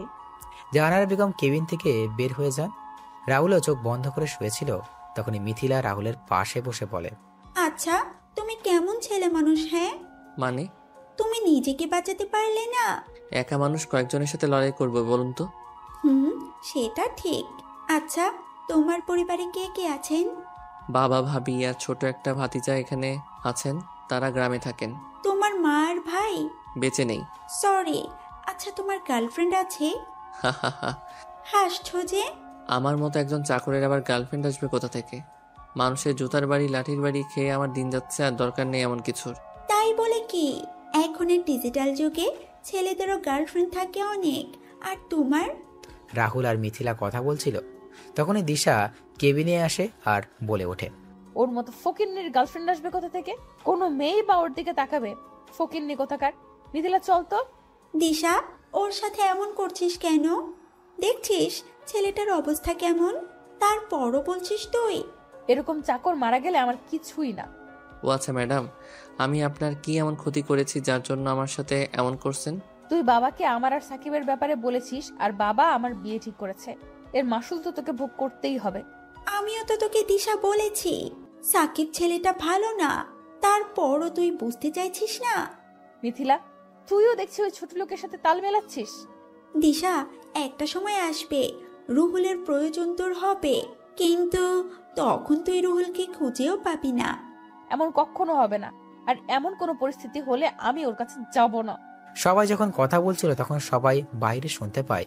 হঠাৎ করে বাইরে গোলাগুলির আওয়াজ শোনা যায়। মিথিলা আর দিশা জানালা দিয়ে দেখতে পায় কিছু লোক মিলে একজনকে রাস্তায় গুলি করছে। মিথিলা আর দিশা তাড়াতাড়ি করে জানালা লাগিয়ে দিল। আর রাহুল বলে, কি হলো? জানালা লাগিয়ে দিলেন কেন? বাইরে কারা যেন কাকে গুলি করে মেরে ফেলেছে। ও আচ্ছা। আজ 20 দিন পর রাহুল সুস্থ হয়েছে। কালকে দিশার বিয়ে। রাহুল বাড়িতে এসেই ক্যাটারিং এর লোকদের সাথে কাজে লেগে পড়েছে। জাহানারা বেগম আর আরিফ চৌধুরী রাহুল মানা করেছিলেন আজকে কাজ না করার জন্য, কিন্তু রাহুল কারো কথা শোনেনি। সারাদিন কাজ করে রাহুল সন্ধ্যাবেলা তার রুমে এসে ফ্রেশ হয়ে নিচে গিয়ে খাবার খেয়ে তার রুমে এসে ঘুমিয়ে পড়ে। এদিকে দিশাকে সাজানোর জন্য পার্লার থেকে মেয়েরা আসে। রাতের বেলা সবাই মিলে দিশাকে হলুদ দিচ্ছে, আর মিথিলা রাহুলকে খুঁজে যাচ্ছে কিন্তু পাচ্ছে না। তখন মিথিলা গিয়ে জাহানারা বেগমকে জিজ্ঞেস করে, আন্টি, রুহুল কোথায়? আজকে দেখছি না যে। আজকে সারাদিন রাহুল ক্যাটারিং এর লোকের সাথে কাজ করেছে, সন্ধ্যাবেলা খাওয়া দাওয়া করে নিজের রুমে গিয়ে ঘুমিয়ে পড়েছে। কালকে তো রাহুলের অনেক কাজ, আমি বলেছিলাম থাকার জন্য, কিন্তু ছেলেটা বলল ওর ভালো লাগছে না। ও আচ্ছা। মিথিলা সেখান থেকে এসে রাহুলের রুমের সামনে চলে আসে। মিথিলা রাহুলের দরজায় এসে কড়া নাড়তে থাকে। কড়া নাড়ার শব্দে রাহুলের ঘুম ভেঙে যায়। রাহুল উঠে গিয়ে দরজা খুলে দিয়ে রাহুল ঠিকমতো চোখ খুলে রাখতে পারছিল না। রাহুল অনেক কষ্টে সামনে তাকিয়ে মিথিলাকে দেখে বলে, কি চাই আপনার? আগে গিয়ে ফ্রেশ হয়ে আসো, তারপর বলছি। এখন ঘুমাবো আমি। রাতে কি চুরি করতে যাবে যে এখন ঘুমাবে? এই আপনি আসুন এখন। আমি দরজা ঠেলে রুহুলের বিছানায় গিয়ে বসলাম, তারপর বললাম, তাহলে আমি বিছানায় বসে পড়লাম, তুমি ঘুমাও এখন। আর দেখুন, এখন ঘুম দেবী আমায় ডাকছে, আপনি জানতো। যাবে না? আমি সবাইকে চিৎকার দিয়ে বলবো তুমি আমায়। চোখে যা ঘুম ছিল মেয়েটার কথা শুনে আমার সকল ঘুম হাওয়া হয়ে গেল। কি চিৎকার দিবেন? চিৎকার দিয়ে কি বলবেন? কি বলবো সেটা তো তুমি বুঝতেই পারছো। রুহুলকে চোখ টিপ মেরে বললাম, আপনাকে আমার সুবিধার মনে হচ্ছে না, আপনি জানতো। Aunty, uncle. এই চুপ চুপ প্লিজ, আমি যাচ্ছি। কি মেয়ে রে বাবা, একেবারে নির্লজ্জ। আমি শিওর এই মেয়ে লুচ্চি নাম্বার 1। কি হলো, ডাকবো নাকি যাবে? যাচ্ছি। রাহুল বিড়বিড় করতে করতে চলে যায় আর মিথিলা রাহুলের যাওয়ার দিকে তাকিয়ে হাসছে আর মনে মনে বলছে, মিস্টার রুহুল, তোমায় তো আমি ছাড়ছি না, তোমায় নিজের করে ছাড়বই আমি। রাহুল ফ্রেশ হয়ে এসে একটা টি শার্ট পরে নিল। তখন মিথিলা রাহুলের সামনে এসে বলে, বাহ, তোমায় তো খুব সুন্দর লাগছে, ইচ্ছে করছে খেয়ে ফেলি। মানে আমি কি ফল না সবজি যে আমায় খেয়ে ফেলবেন? তুমি হলে আমার চকলেট বয়, গাল টেনে বললাম। বলুন এবার কি বলবেন। চলো আমার সাথে তুমি। কোথায় যাব আপনার সাথে? আন্টি আঙ্কেলের আমার প্রয়োজন হতে পারে, আমি যাব না। মিথিলা রাহুলের দিকে একবার রাগী চোখে তাকিয়ে রাহুলের ডান হাত জড়িয়ে ধরে রুম থেকে গায়ে হলুদের জায়গা নিয়ে আসে। এইদিকে দিশাকে সবাই হলুদ দিচ্ছে। তখন মিথিলা বলে ওঠে, এই সরো সরো তোমরা, আমি আর রুহুল দিশাকে হলুদ দিব। রুহুল চলো। রাহুল মিথিলার কথা শুনে থমকে যায় আর বাকি সবাই হাতে তালি দিচ্ছে। দিশা রাহুলের দিকে রাগী চোখে তাকিয়ে আছে। মনে হচ্ছে রাহুলকে দিশা কাঁচা কাঁচা খেয়ে ফেলবে। জাহানারা বেগম এসে মিথিলার কথার সাথে সহমত পোষণ করে বলে ওঠেন, হ্যাঁ হ্যাঁ, মিথিলা আর রাহুল গিয়ে দিশাকে হলুদ দিয়ে আয়, আমরা সবাই তো দিয়েই দিছি, যা তোরা। না আন্টি, মিথিলা ম্যাডামকে হলুদ দিয়ে আসুক, আমি বরং এখানেই আছি। আপনি যান মিথিলা ম্যাডাম। বলছি না আমার সাথে যাওয়ার জন্য, তাহলে এত কথা বলছো কেন? চলো চলো। হ্যাঁ রাহুল, তুই যা। রাহুল সবার কথা শুনে বাধ্য হয়ে দিশার পাশে গিয়ে বসে। মিথিলা দিশাকে হলুদ দিয়ে দিল আর রাহুলের দিকে হলুদের বাটি এগিয়ে দিল। রাহুল একবার দিশার দিকে আর একবার হলুদের বাটির দিকে তাকাচ্ছে। রাহুল বাটি থেকে একটু হলুদ নিয়ে কাঁপা কাঁপা হাতে দিশার গায়ে লাগিয়ে দিল আর সুযোগ বুঝে মিথিলা রাহুলের গায়ে হলুদ লাগিয়ে দিল। রাহুল তাড়াতাড়ি করে সেখান থেকে এসে তার রুমে চলে যায়। পরদিন দুপুরবেলা রাহুল সবকিছু দেখাশোনা করছিল আর দিশাকে সাজানো হচ্ছিল। হঠাৎ করেই রাহুল বাসার ভিতর থেকে অনেক চেঁচামেচির আওয়াজ শুনতে পায়। রাহুল তাড়াতাড়ি করে বাসার ভিতরে এসে দেখতে পায় সবাই মাথা নিচু করে বসে আছে আর আঙ্কেল কাউকে ফোনে হুমকি দিচ্ছে। রাহুল আন্টির দিকে তাকিয়ে দেখতে পায় আন্টিও কান্না করছে। রাহুল আন্টির কাছে গিয়ে বলে, আন্টি কি হয়েছে, তুমি কান্না করছো আর আঙ্কেল এইভাবে চিৎকার করছে? দিশার সাথে যে ছেলেটার বিয়ে ঠিক হয়েছে, সেই ছেলেটা নাকি আরেকটা বিয়েও আগে করেছিল। এখন কি হবে বুঝতে পারছি না, আমার মেয়েটার জীবনটা ধ্বংস হয়ে যাবে, আমার মেয়েটার গায়ে কলঙ্কের দাগ লেগে গেল বুঝি। রাহুল কি বলবে বুঝতে পারছে না। হঠাৎ করে আরিফ চৌধুরী কথা বলা অসহায় বুকে হাত দিয়ে বসে পড়লেন। রাহুল তখন আরিফ চৌধুরীকে গিয়ে ধরে আর বললেন, আঙ্কেল তুমি এত হাইপার হচ্ছ কেন? ম্যাডামের জন্য আমার ছেলে দেখা হবে, আবার ম্যাডামের বিয়ে হবে, তুমি বরং রেস্ট নাও এখন। এই আপনারা সবাই এখন আসুন, আঙ্কেল আর আন্টিকে একটু একা থাকতে দিন। না, সবাই কোথাও যাবে না, সবাই এখানে থাকবে, আমি আসছি। কিন্তু আঙ্কেল। আরিফ চৌধুরী কোনো কথা না বলে তার ফোন নিয়ে বাসার বাইরে চলে যান। বাসার ভিতর নীরবতা বিরাজ করছে। 20 মিনিট পর আরিফ চৌধুরী বাসায় এসে বলেন, আজকেই আমার মেয়ের বিয়ে হবে, সবাই একটু অপেক্ষা করুন। কি বলছো কি তুমি? এত তাড়াতাড়ি তুমি ছেলে পেলে কোথায়? ছেলে তো আমাদের সামনেই আছে, রাহুল। রাহুল? হ্যাঁ, আমি আমার মেয়েকে রাহুলের সাথেই বিয়ে দেব। কি? না না, এটা হয় না আঙ্কেল, আমি পারবো না, আমায় ক্ষমা করে দিবেন, আমি আপনার কথাটা রাখতে পারবো না। কেন পারবি না তুই? দেখ রাহুল, তোকে তো আমরা আমাদের ছেলের মতোই দেখে আসছি, তাহলে তুই কেন পারবি না? আন্টিয়া। রাহুল কিছু বলার আগেই রাহুলের ফোন বেজে ওঠে। রাহুল ফোন বের করে দেখতে পায় তার বাবার ফোন। রাহুল ফোন রিসিভ করে বলে ওঠে, হ্যাঁ বাবা বলো। রাহুল, তুমি বিয়েটা করে নাও, আমার আর তোমার ভাবি মেয়ে পছন্দ হয়েছে, আর 1 সপ্তাহ পর তুমি বাড়ি ফিরে আসবে। কিন্তু বাবা।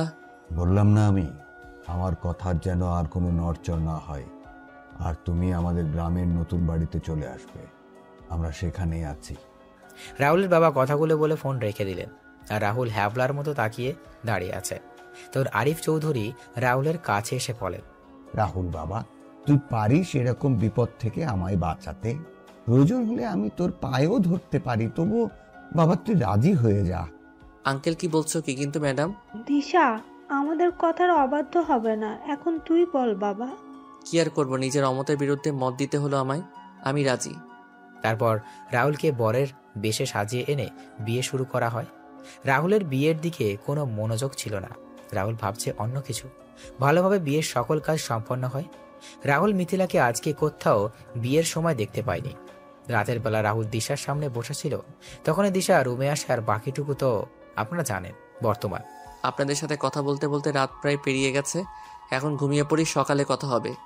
পরের দিন সকালে রাহুল ঘুম থেকে উঠে সকালের নাস্তার জন্য তৈরি করার জন্য রান্নাঘরে চলে যায়। রাহুল নাস্তা রেডি করে তার আগের রুমে গিয়ে ফ্রেশ হয়ে জামা কাপড় পরে নেয়। রাহুল যখন রুম থেকে বের হতে যাবে তখনই রাহুলের ফোন বেজে ওঠে। রাহুল ফোন রিসিভ করে কিছু কথা শুনতে পায়। তখন রাহুল বলে, আচ্ছা আমি আসছি। রাহুল কোনো কথা না বলে বাসা থেকে গাড়ি নিয়ে বেরিয়ে পড়ে। এইদিকে জাহানারা বেগম ঘুম থেকে উঠে দেখতে পান নাস্তার টেবিল আগে থেকেই সাজানো। নাস্তা দেখে জাহানারা বেগম বুঝতে পারেন এটা রাহুলের কাজ। জাহানারা বেগম রাহুলকে পুরো বাসা খুঁজেও পেলেন না। জাহানারা বেগম তখন দেখতে পেলেন সদর দরজা খোলা। সিকিউরিটি গার্ডের থেকে জানতে পারেন রাহুল তাড়াহুড়ো করে বাসা থেকে একটি ব্যাগ নিয়ে বের হয়ে গেছে। জাহানারা বেগম এবং কিছু একটা চিন্তা করে দিশা রুমের দিকে এগিয়ে গিয়ে দেখতে পান দিশা রুমের দরজা খোলা আর দিশা ঘুমোচ্ছে। দিশা রুমে গিয়ে ঢুকতেই দেখতে পেলেন সোফায় বালিশ আর কথা পড়ে আছে। এবার জাহানারা বেগম দিশার কাছে গিয়ে দিশাকে ডাকতে থাকেন। তখন দিশা ঘুমন্ত কণ্ঠে বলে ওঠে, কি হয়েছে মা, এত সকাল সকাল ডাকছো কেন? রাহুল কোথায়? আর বালিশ কাঁথা সোফায় কেন? কি রে মা, কি হয়েছে তোর? দিশা মা, শান্ত হ, তুই বল আমাদের কি হয়েছে। দিশা কোনো কথা বলছে না, শুধু কান্না করে যাচ্ছে। দিশা একসময় চিৎকার দিয়ে নিচের চুল টেনে ধরে বসে পড়ে। দিশা তখন তার মা আর বাবার উদ্দেশ্য করে বলে, রাহুল কোথায়? রাহুল তো মিথিলার সাথে খুব সকালে বের হয়ে গেছে। মিথিলার সাথে বের হয়েছে মানে? হ্যাঁ, মিথিলার সাথে বের হয়ে গেছে। আচ্ছা রাহুল বাসায় আসুক, তারপর না হয় সব জানতে পারবো। এখন তোমরা আমার রুম থেকে বের হও, যাও, আমি একা থাকবো। জাহানারা বেগম আর আরিফ চৌধুরী বের হয়ে যান দিশার রুম থেকে। এইদিকে রাহুল নাস্তা এনে মিথিলা আর মিথিলার মাকে খেতে বলে, কিন্তু তারা খাবে না। রাহুলের জোরাজুরির কাছে হার মেনে নাস্তা খেতে হলো দুইজনকে। সারাদিন কেটে যায় এইভাবে। সন্ধ্যাবেলা মিথিলার বাবা মা আর মিথিলাকে তাদের বাড়িতে পৌঁছে দিয়ে রাহুল বাসায় চলে আসে।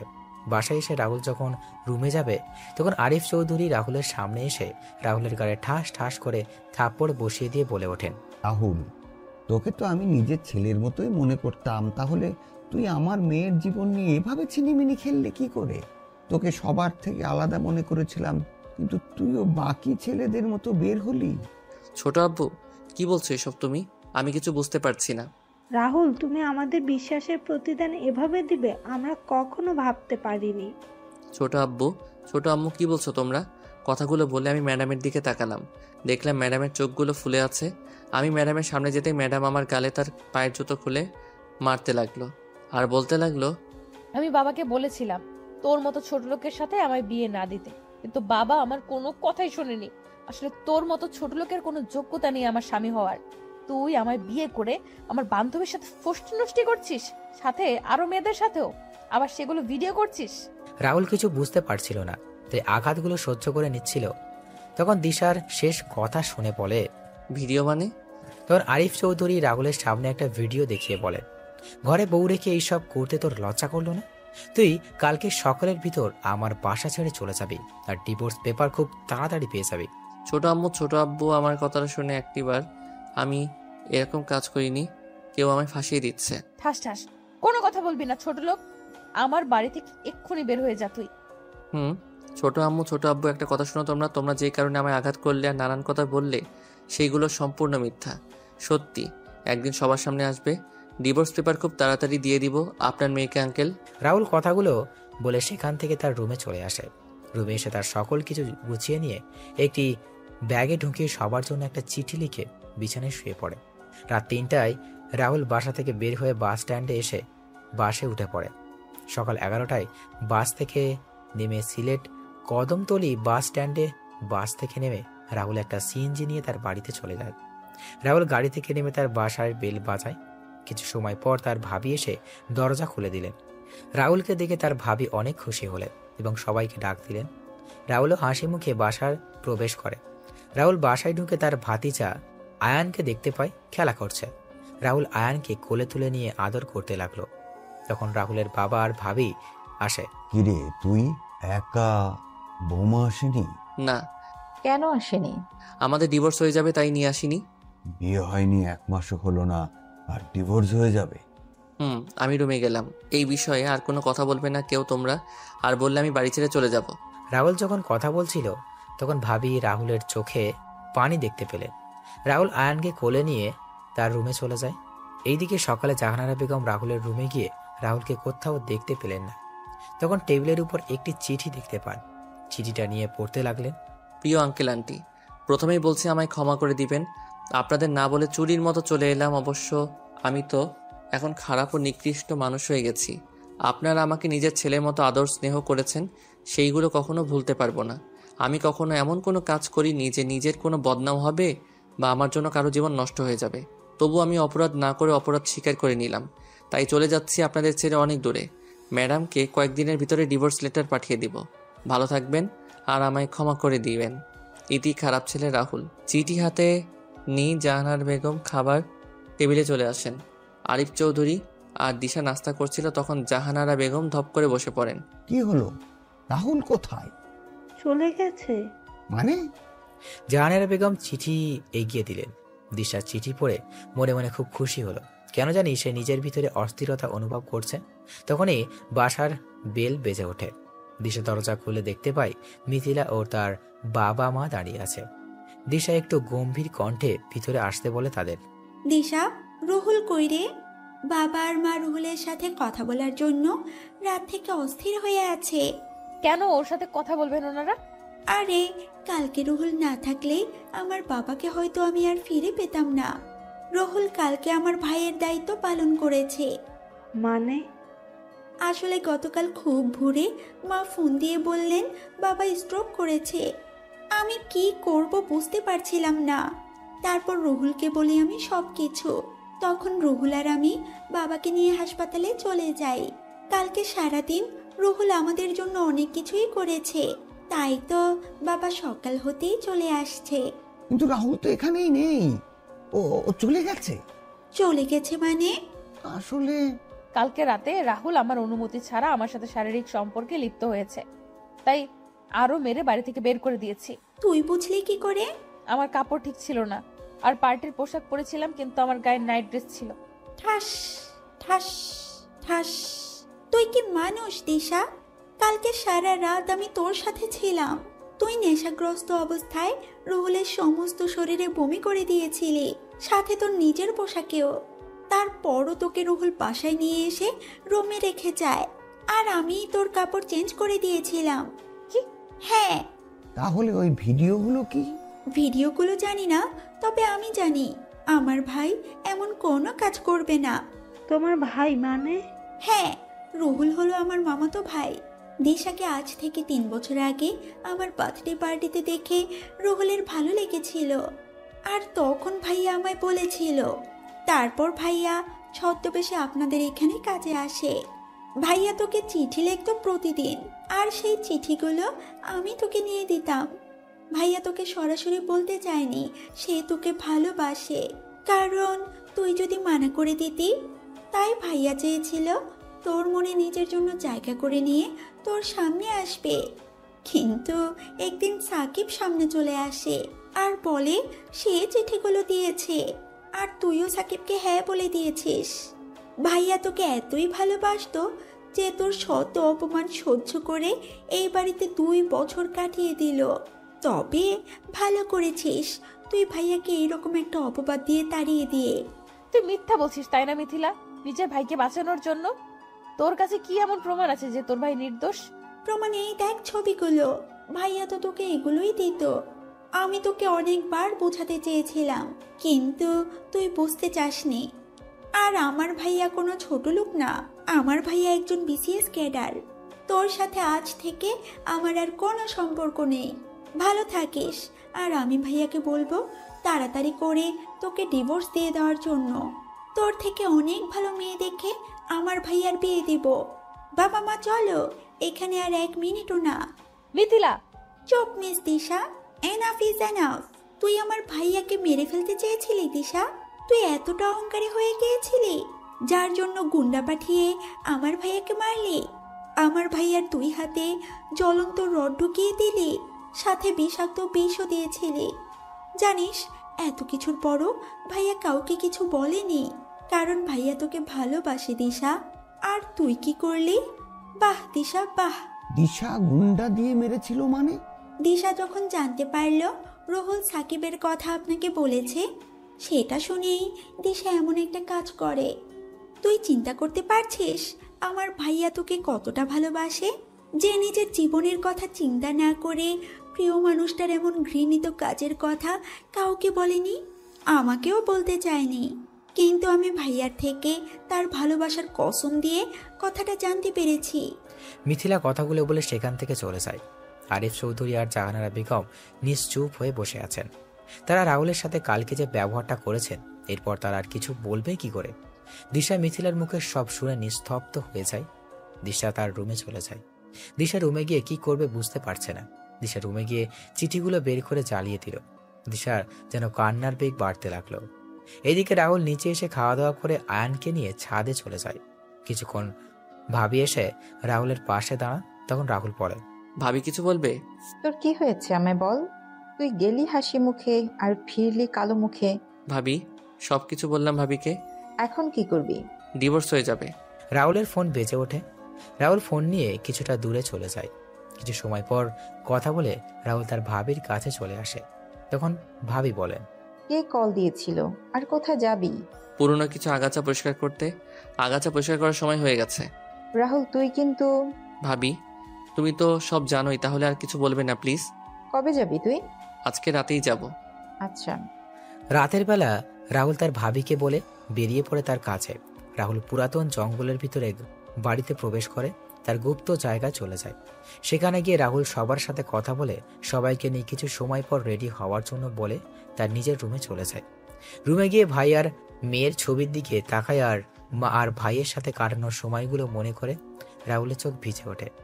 রাহুল চোখের জল মুছে বলে ওঠে, মা, ভাইয়া, তোমাদের খুনিদের আমি খোঁজ পেয়ে গেছি এবং খুব তাড়াতাড়ি শেষ করে দিব।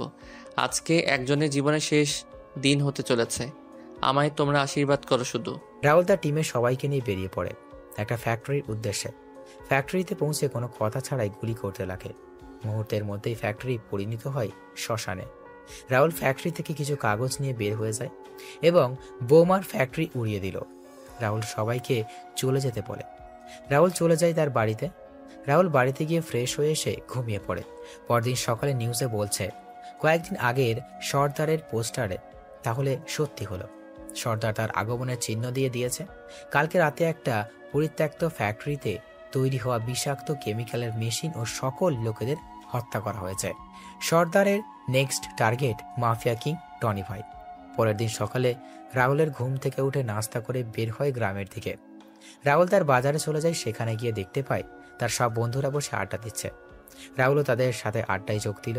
এদিকে দিশা সকালে ঘুম থেকে উঠে নাস্তা করে বের হয়ে যায় কলেজের উদ্দেশ্যে। কলেজে গিয়ে সবার সাথে আড্ডা দিয়ে বসে সবাই কথা বলছে, হাসাহাসি করছে।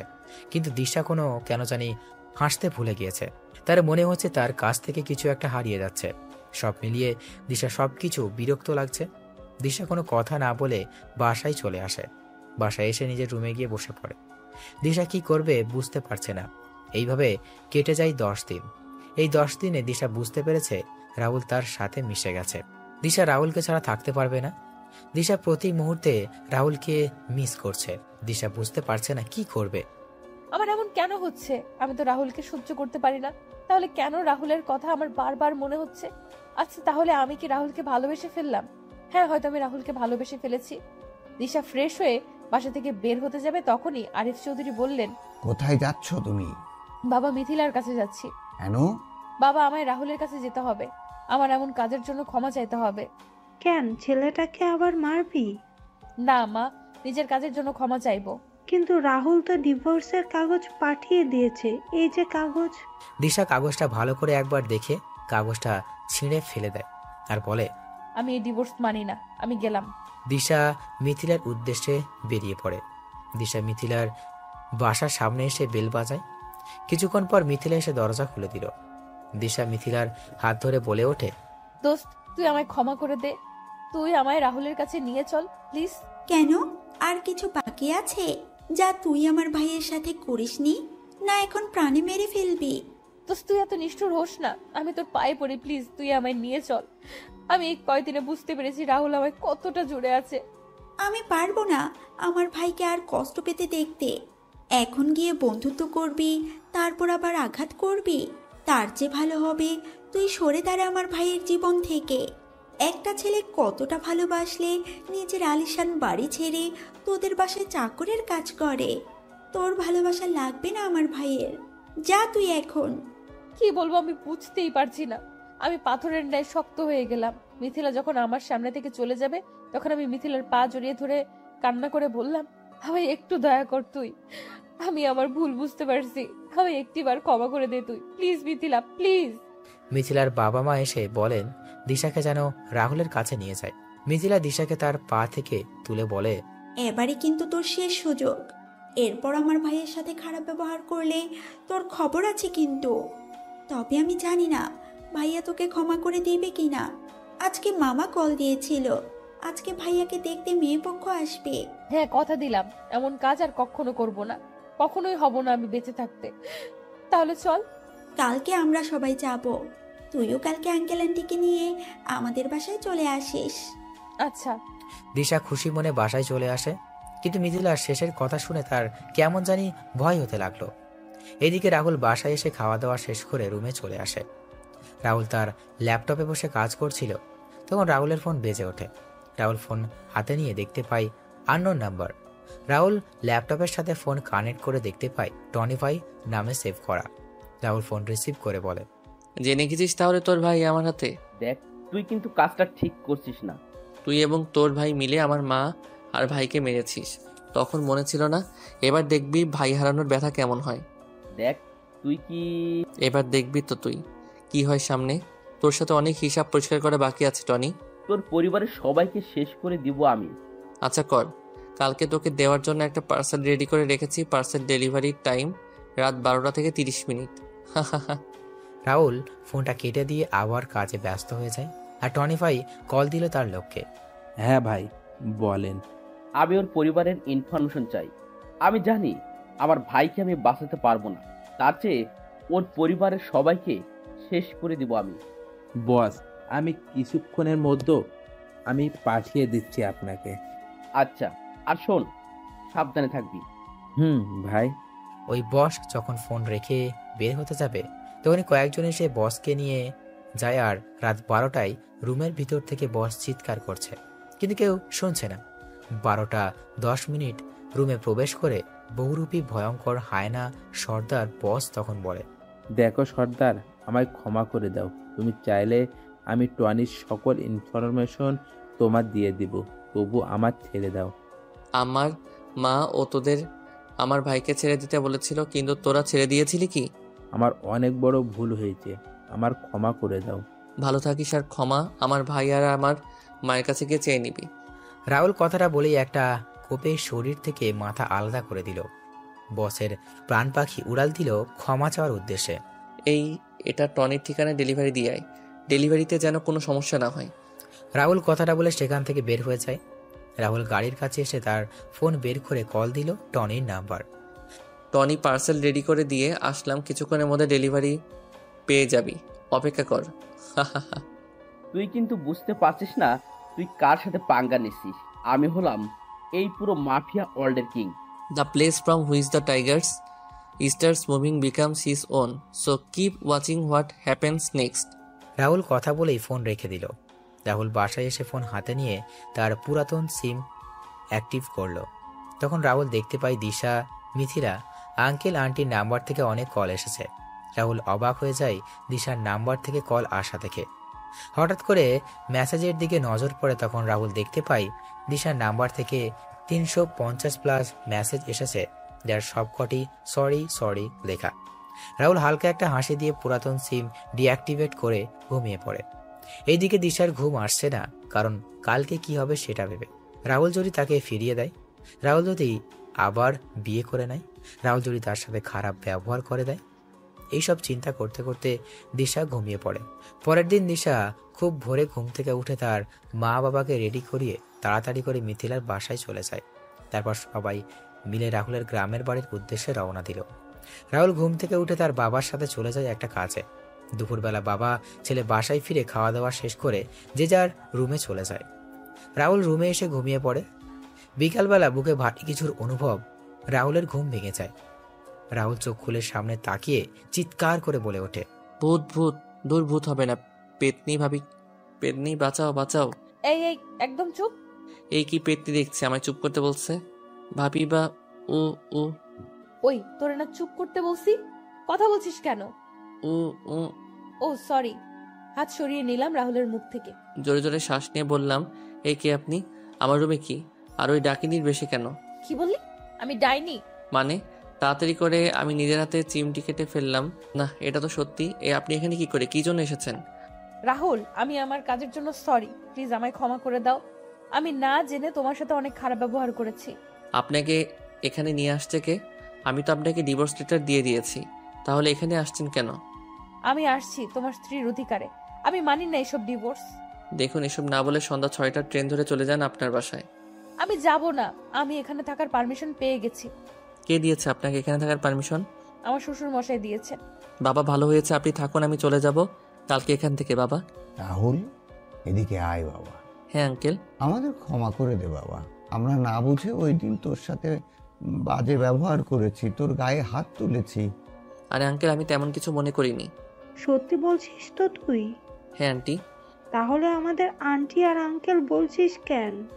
সরি ছোট আম্মু। ছোট আব্বু তোমাদের নিয়ে এলো কে? আমি ভাইয়া। তাই তো বলি, এই কাজ তোর মতো ফাজিলের দ্বারা সম্ভব। মাথা ফাটিয়ে দিব তোর। তোর করলে আমার ভাতিজা কেন? দে আমার কাছে তুই। বললেই হলো। হয়েছে দুজনের এবার। নিন, সবাই নাস্তা করেন এবার। আচ্ছা, আমি আসি, তোমরা বসে কথা বলো। কোথায় যাবি ভাইয়া? হু হু। বাজারে। বাজারে না, ডলির সাথে দেখা করতে। ফাজিলে একটা থাপ্পড় দিমু। ডলি তোর চেয়ে অনেক বড়। হঠাৎ করে আমার ফোনটা বেজে ওঠে। আমি বের করে দেখলাম ডলি কল। তাহলে সত্যি বললাম আমি? চুপ ফাজিল। মাত্র 3 বছরের বড়। হ্যালো ডনি, বলো। হ্যাঁ আসছি। মিথিলা, এই ডলি কে রে? ডলি হচ্ছে ভাইয়ার বান্ধবী। ডলি আপু ভাইয়াকে পছন্দ করে। ভাবি, ডলি আর রাহুল। ডলির সাথে রাহুলের বিয়ে ঠিক হয়েছে দিশা। ভাবি কি বলছো কি তুমি? হ্যাঁ, রাহুল নিজেই সবকিছু ঠিক করেছে। কিন্তু রাহুল আর দিশার তো ডিভোর্স হয়নি। তাহলে আমি রাহুলকে বলেছিলাম, কিন্তু রাহুল বলল ডিভোর্স হয়ে গেছে, আর ডলিকে নিয়ে আজকে শপিং এ যাবে বলেছিল। আমি বেঁচে থাকতে রাহুলকে আমার থেকে কেউ কেড়ে নিতে পারবে না। এখন আর এসব বলে কি হবে? সময় মতো তো আর তার মূল্য দিতে পারিসনি। তার চেয়ে চল, বাসায় চল। না বলছি না, আমি এখানে থাকবো। আমি আমার অধিকার ছেড়ে কোথাও যাচ্ছি না। মারে, এখানে থেকে কোনো লাভ হবে কি তোর? শুধু শুধু কষ্ট পাবি। আমার ভালোবাসা, আমার স্বামীর অধিকার ফিরে পাওয়ার জন্য কষ্ট পেতে রাজি আছি। রাতে যখন রাহুল বাসায় ফেরে তখন দিশা দেখতে পায় রাজের হাতে শপিং ব্যাগ। রাজ দিশার দিকে তাকিয়েও না তাকানোর ভান করে রুমে চলে যায়। দিশা রাহুলের পেছন পেছন রুমে যায় আর বলে, কোথায় ছিলে আর হাতে ব্যাগ কিসের?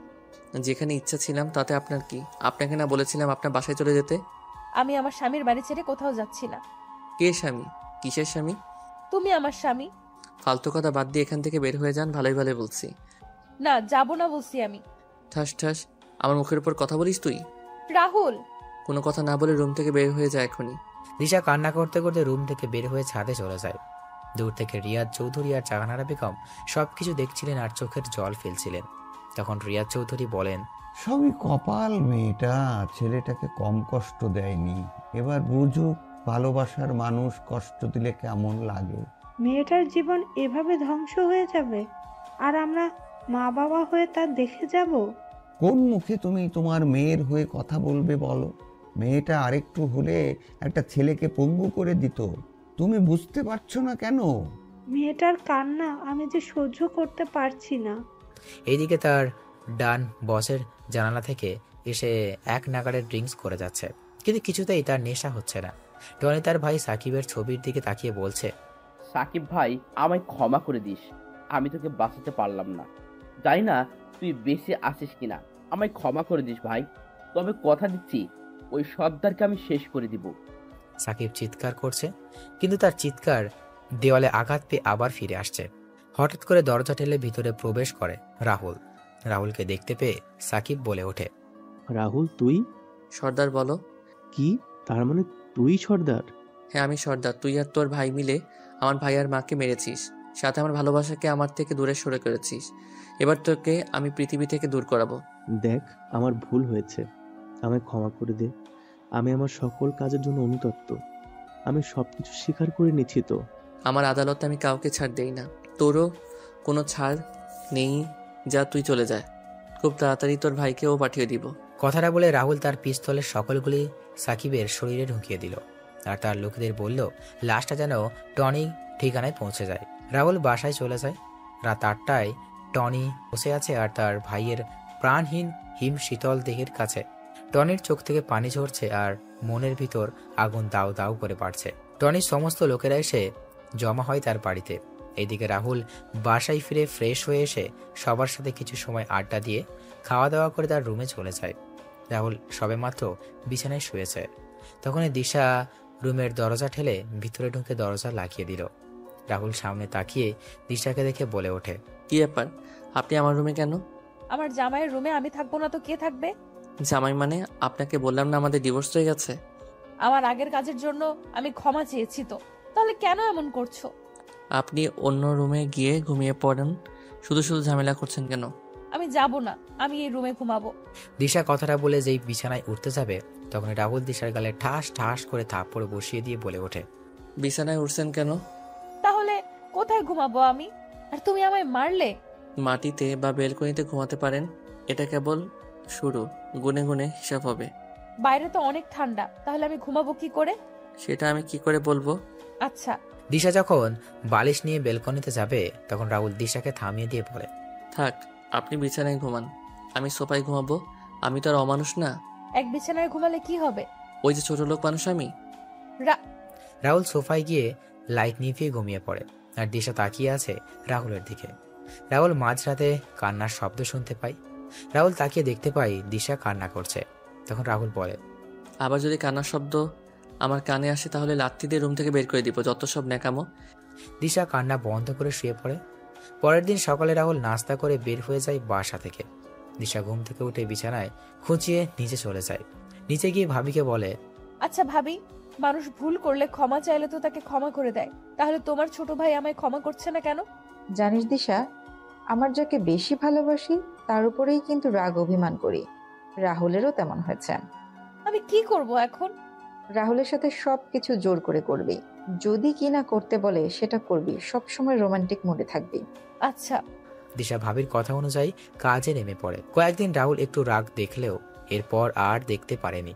রাহুল একটা রুমে বসে বিহার থেকে আসা তার লোকেদের একটা ছবি দিয়ে বলে, এই ছবির অমানুষটাকে আমার আস্তানা দিয়ে আসবি, তোরা এর সাথে কিছু করবি না, যা করার আমি করব সব। টনি তার ছেলের কবর দিয়ে এসে তার সমস্ত লোকের উদ্দেশ্যে বলে ওঠে, ওই তোরা সর্দারকে খুঁজে বের কর, যত টাকা লাগবে আমি দেব। আমার ছেলের খবরের সাথে সাথেও আমি ওই সর্দারের খবর দেখতে চাই। আমার থেকে আমার সব কিছু কেড়ে নিয়েছে ও, আমি ওর থেকে ওর সব কিছু কেড়ে নিব। ওই সর্দারের এমন ভয়ানক মৃত্যু দিব যা দেখে মৃত্যু দেবতাও ভয় পেয়ে যায়। রাহুল সেখান থেকে চলে আসে। বাসায় এসে খাওয়া দাওয়া শেষ করে বিছানায় শুয়ে ছিল। এই সুযোগে দিশা রুমে ঢুকে রাহুলকে জড়িয়ে ধরে। এই হচ্ছেটা কি? রাহুলের গলা চেপে ধরে বললাম, চুপ বসে থাকো, না হলে এর পরিণাম কিন্তু খুব খারাপ হবে। আমি এখন তোমার বুকে ঘুমাবো, যদি আমার ঘুমানোর কোনো সমস্যা হয় তাহলে কিন্তু বাসর করে নিব। মনে মনে বললাম, কি মেরে বাবা, সাক্ষাৎ ডাইনি, আমার বুকে ঘুমাবে, অথচ আমায় কয়েকটা দিন আগে সহ্য করতে পারতো না। অঙ্কুশ দাদা একটা কথা ঠিকই বলেছিল, মেয়েদের মন বোঝা নয় রে সোজা। কি বলছিস? আমি সব শুনছি কিন্তু। আর কিছু না, আপনি ঘুমিয়ে পড়ুন, একবার ছাড়া পাই তাহলে বুঝবি ডাইনি বেডি। আরো অনেক কষ্ট দিব তোকে, দেখি কেমন সহ্য করতে পারো শোনা। এই তোরা কে? আমাকে এখানে নিয়ে আসছিস কেন? তোরা চিনিস না আমি কে? তখন রাহুল রুমে প্রবেশ করে বলে, তুই হলি গলির কুকুর। তুই কি বলছিস? ভেবে বলছিস তো? আরে তোর মতো কুকুরকে কিছু বলতে হলে ভেবে বলতে হবে নাকি? এই তুই কে রে? তখন থেকে তুই তুই করে বলছিস। দেখবি আমায় তুই? হ্যাঁ। দেখলে তোর প্যান্ট ঢিলে হয়ে যাবে না তোরে? তখন টনি রেগে বলে, এই কুত্তার বাচ্চা, সামনে এসে কথা বল সাহস থাকলে সব কয়টাকে মেরে এখানে পুঁতে রেখে দেব। তাই নাকি রে, এখানে পুঁতে ফেলবি? রাহুল এই কথা বলে সামনে এগিয়ে যায়। রাহুলকে দেখে টনির চোখ বড় হয়ে যায়। কেউ কিছু বলছে না। তখন রাহুল বলে, কি রে নে, আমায় মেরে পুঁতে ফেলবি না? পুঁতে ফেল আমায়। সর্দার, রে, আমায় মারার জন্য যাদের পাঠিয়েছিলি তাদেরকেও আমি তোর ভাইয়ের কাছে পাঠিয়ে দিয়েছি। এবার তোর পালা, তোকেও পাঠিয়ে দিব তোর ভাইয়ের কাছে। তুই এখনো বেঁচে আছিস? তোকে তোর ভাই এসিপি রাজ আর তোর মাকে না মেরে ফেলেছিলাম, তাহলে বেঁচে গেলে কি করে? তোরা কি ভেবেছিলি আমি মারা গেছি? তোর করা সকল অন্যায়ের পুরস্কার দেওয়ার জন্য আমি আবার ফিরে আসছি। তোরা আজ আমার পরিবারের সাথে যা করেছিস সেটা এখন তোদের সাথে করব। সর্দার ভাই, আমাদের ক্ষমা করে দাও। আমরা অনেক বড় ভুল করে ফেলেছি। আমি আর কখনো এমন কাজ করব না। আমায় ক্ষমা করে দেন প্লিজ ভাই। আচ্ছা যা, আমি তোদের ক্ষমা করে দিলাম। আমার লোকেরা তোকে কিছু বলবে না। তুই জানিস তো আমি একটা সুযোগ দেই। তখন রাহুলের লোকেরা না না বলে ওঠে। সবাই এগিয়ে আসে টনিকে মারার জন্য। তখন রাহুল বলে, আগে আমি কথা শেষ করতে দে, তারপর তোরা যা করার করিস। ধন্যবাদ সর্দার ভাই। আর আগে শুনবি তো? বলুন ভাই। এই বাড়ির পাশে একটা পুকুর আছে, সেই পুকুরে 10টা ডুব দিতে হবে। 10টা ডুব দিয়ে উঠে আসলেই আমরা তোকে ছেড়ে দিব। কিন্তু ওইখানে তো শার্ক আর কুমির আছে। তাহলে তুই এই হান্টারদের হাতে মরবি। দেখছিস এক একটাকে, এরা বিহারের জঙ্গল পশু শিকার করে। কিছু ঝলক দেখবি নাকি? বলে হাসতে লাগলাম। আমি সর্দারের এর কথা শুনে ওই হান্টারগুলোর দিকে তাকলাম। এইগুলো আজ তো একটা জমদূত। তার চেয়ে আমি বরং পুকুরে 10টা ডুব দিয়ে আসি। আমি তখন বললাম, আমি রাজি পুকুরে ডুব দিতে। এটা শুনে রাহুল একটা রহস্যময় হাসি দিল। তখন রাহুল তার লোকের কানে কানে কিছু কথা বলে। রাহুলের কথা শুনে রাহুলের লোকেরা একটা হাসি দিয়ে টনিকে নিয়ে যায়। কিছুক্ষণ পর শোনা গেল টনির ভয়ানক আত্মচিৎকার। সেই আত্মচিৎকারের সাথে পুকুরের জলের শব্দ, আর এইদিকে ভয়ানক হাসি। রাহুলও তার লোকেদের রাহুলের এই সব কিছু শুনে আর বুঝতে বাকি রইল না কি হচ্ছে। রাহুলের লোকেরা তাড়াতাড়ি পুকুরের পাড়ে গিয়ে দাঁড়িয়ে দেখছে আর হাসছে। সব যখন ঠান্ডা হয়ে গেল তখন রাহুল উপরের দিকে তাকিয়ে 2 ফোঁটা চোখের জল ফেলে একটা দীর্ঘ শ্বাস ফেলে। রাহুল তার লোকেদের উদ্দেশ্যে তাকিয়ে বলে, কিরে, এবার তোদের রাগ কমেছে? সবাই একসাথে চিৎকার দিয়ে বলে ওঠে, হ্যাঁ ভাই হ্যাঁ। রাহুল রাতে বাসায় ফিরে খাওয়া দাওয়া করে সোফায় গিয়ে শুয়ে পড়ে। পরের দিন সকালে ঘুম থেকে উঠে নাস্তা করে তার অফিসে চলে যায়। রাতের বেলা সবাই বসে খাবার খাচ্ছিল। রাহুল দেখতে পায় দিশার পাশে জায়গা খালি। রাহুল সেখানে না বসে সোফায় বসতে যাচ্ছিল। তখন ভাবি রাহুলকে বলেন, রাহুল খেতে বস সবার সাথে। ওইদিকে কোথায় যাচ্ছিস? ভাবি টিভি দেখবে তো, আর তুমি খাবারটা বেড়ে দাও, আমি এখানে বসে খেয়ে নিব। ভাবি তুমি বসো, আমি খাবার বেড়ে দিচ্ছি। ভাবি খাবারটা তুমি নিয়ে এসো, তুমি যদি নিয়ে আসতে না পারো তাহলে বাদ দাও। দিশা রাহুলের কথা শুনে খাবার বাড়তে গিয়েও বাড়ল না। ভাবি কোনো কথা না বলে খাবার নিয়ে রাহুলের কাছে দিয়ে আসেন। রাহুল খাবার খেয়ে তার রুমে চলে যায়। রুমে গিয়ে রাহুল ডলিকে শুনিয়ে শুনিয়ে ডলির সাথে কথা বলছিল। দিশা সেগুলো শুনেও কিছু বলল না। রাহুল কিছু সময় পর ঘুমিয়ে পড়ে। মাঝরাতে রাহুলের ঘুম ভেঙে যায়। রাহুল দেখতে পায় দিশা তার পায়ের কাছে পা জড়িয়ে ধরে ঘুমিয়ে আছে। দিশার এই অবস্থা দেখে রাহুলের কষ্ট হলেও রাহুল কিছু বলল না। এইভাবে দিন চলে যাচ্ছিল। রাহুল অফিস থেকে ফিরছিল, তখন তার ভাবি রাহুলকে তার সাথে বাসার বাইরে আসতে বলেন। রাহুল, কি শুরু করে দিচ্ছিস তুই? আর মেয়েটাকে কত কষ্ট দিবি? এখনো তো কিছুই করিনি। আমার সাথে কি কি করেছে তুমি জানো? এই, তাহলে তুই ওকে ভালোবাসতি? এটা তোর ভালোবাসার প্রমাণ? মেয়ে আজকে এখানে এসেছে 2 মাসের উপরে, তুই কি কম অত্যাচার করেছিস? মেয়েটার সাথে ভালো করে কথা বলেছিস? কিন্তু ভাবি, জানিস তো রাহুল, ক্ষমা করে দেয়া হচ্ছে মানুষের সবচেয়ে ভালো গুণ। আমি কি বলেছি তুই সেটা নিশ্চয়ই বুঝতে পারছিস। ভাবি। পরের দিন রাহুল ছাদে দাঁড়িয়ে আছে। তখন দিশা রাহুলের কাছে এসে বলে ওঠে, তাহলে সমস্ত খুনিদের মেরে ফেললে কি সুন্দর ছাদে বসে সিগারেট টানছো মনের সুখে। একেবারে ইনোসেন্ট ছেলে। আমি মেয়ের কণ্ঠ শুনে পিছনে তাকালাম, দেখলাম উক্ত কথাগুলো দিশা বলছে। আমি বললাম, মানে কি বলছেন কি? ইন্টারপোল অফিসার রাহুল আর সন্ত্রাসীদের আতঙ্কের নাম সর্দার মানুষটা যে তুমি, আমি সেটা জানতে পেরেছি। কি যাতা বলছেন? সত্যি বলছি আমি। কি প্রমাণ আছে আপনার কাছে? প্রমাণ দেখতে চান আপনি? কি প্রমাণ? প্রমাণ হলো আপনার এই ব্যাজ, আপনার এই আইডি কার্ড। এগুলো কোথায় পেলেন আপনি? আজকে তোমার রুম পরিষ্কার করতে গিয়ে। আমার জিনিস কাকে জিজ্ঞেস করে হাত দিয়েছো তুমি? আমার অধিকার আছে তাই দিয়েছি। বেশি কথা না বলে রেডি হয়ে নাও, আজকে আমাদের বিয়ে। বিয়ে মানে? আজকে তোর বিয়ে দিশার সাথে। কি, আমি করব না বিয়ে? কেন?